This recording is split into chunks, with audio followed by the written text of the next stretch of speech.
aba St. Francis eyo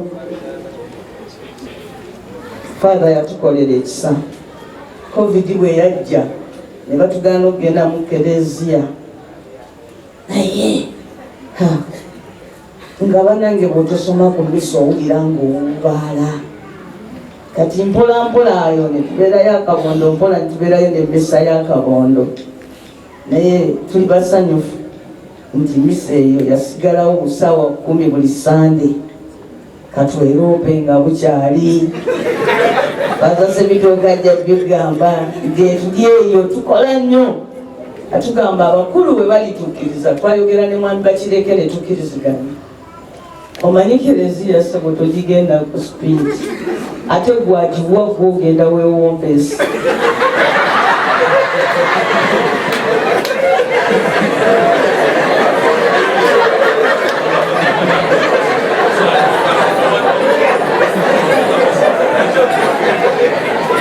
Nabeera ne bannange, nagenda mu palamenti ndina bannange abasiraamu ne tukola nabo ekinywi. Naye bo buli omu yazimba omuzikiti, yasala ku poloti ye n'azimbako omuzikiti n'awaayo. Ne twogera ne mwami Bakireke ne tugamba Bishop bw'ali bakkiriza n'abakulu naffe kana akapoloti tujja kasalamu wano. Omanyi waliwo ekintu ekitawaanya bannakibuga, morning prayers ezo, evening lunch hour. Kati omuntu zimukyamya ne waatali kyami kubanga alabawo lunch hour. Ate engeri nnungi yakwewala kyamisana nogenda n'okikubamu misa. Etugamba abakulu bwe banakkiriza nga tusalako awo nga tuzimbawo chapel ey'abantu abasoma misa ezo wezite ku Sande olw'eggulu ku lunch hour. Awo makya mutuntu waliwo omanyi oli aba yakulindisizza tusinkane Mukono mu paaka awo n'osomawo misa.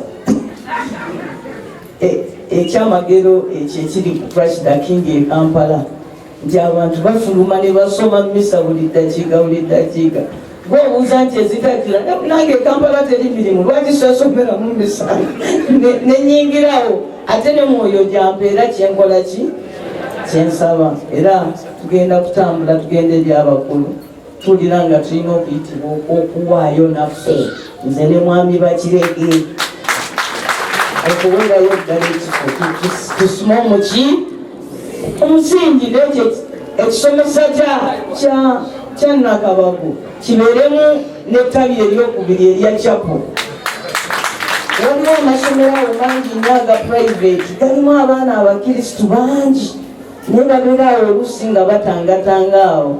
Nitowooza nti ne chapel eyo esobola obbayamba. Naye nga wembaga nti bw'oba ogenda okugabira Klezia gwogenda weewombeezi. Kakati ebyo byonna bye mulaba ndi mu kukola lukujjukujju kwewombeeka.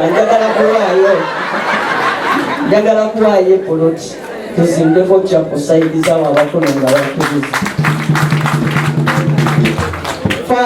Bishop kino kye watuyiyiza kitukozemu omulimu munene. Abantu batwewuunya.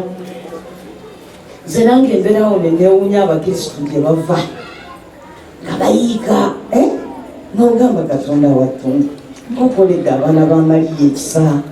Abaali abakirisitu mwebale okuzaala abaana, mwebalire ddala ebitali byakulimba. Klezia kati zonna zikoze eki? N'abaali balina gye baagenda bakomawo bagamba ebintu nga babiraba nga ate Mariya nze we binnemu okwetuusiza nga nkyama nga ngamba kino kankigambe maama.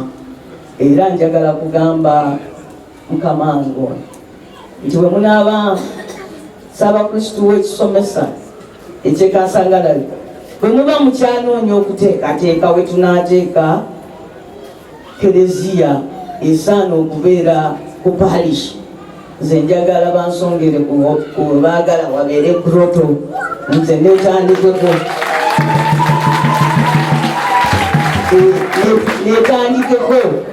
nkuŋŋaanye bannange eyo groto tugikole ki? Tugizimbe ey'ekasangalabi ekiba nakyo kikole ki?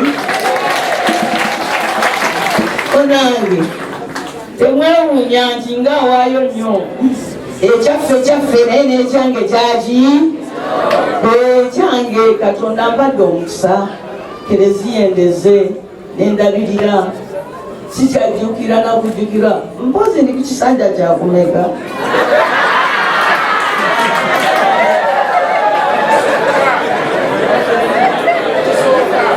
kisooka ekituuse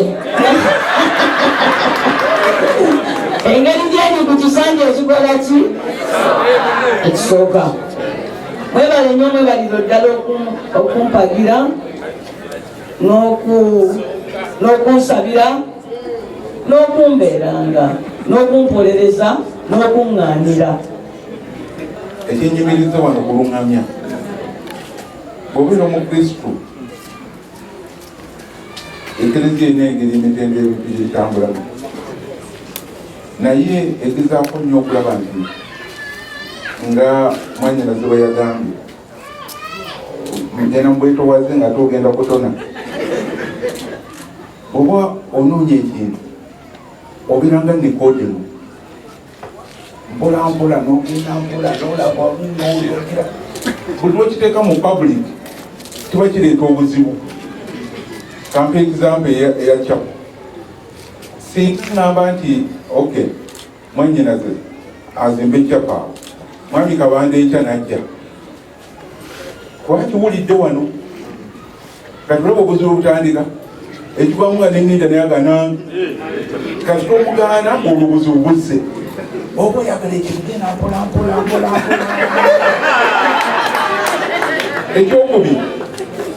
ekyokubiri ekyaggulu tweyanzizza nyabo tweyanze Klezia nibyo bigendako wonna mu parishes azimba ye bishop ekyo ndowooza mukimanyi bw'obanga onoozimba goloto baki bulijjo ogendanga ewa bishop neweebuuza noga njagala okugera naye nzimba enfaanana etya nemuba nga mutambulira omu nja kuwa example tolaba Klezia ye seeta kyetambudde naye tebava wa bishop for details mumulaba etambula makula naye neebuuza nnyo mumulaba kintu kitambula bwogenda ne weebuuza ebintu gye kudduka sipiidi empiti kwekuluŋŋamya kwembadde njagala kokko mwebale nnyo mwebale ddala ab'enakabako mwebale kujja ngasangala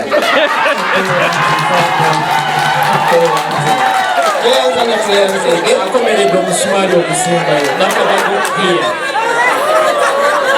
nakabago ate ne mwana waffe baali baana baffe naye bwe twabagamba nti beyawuluka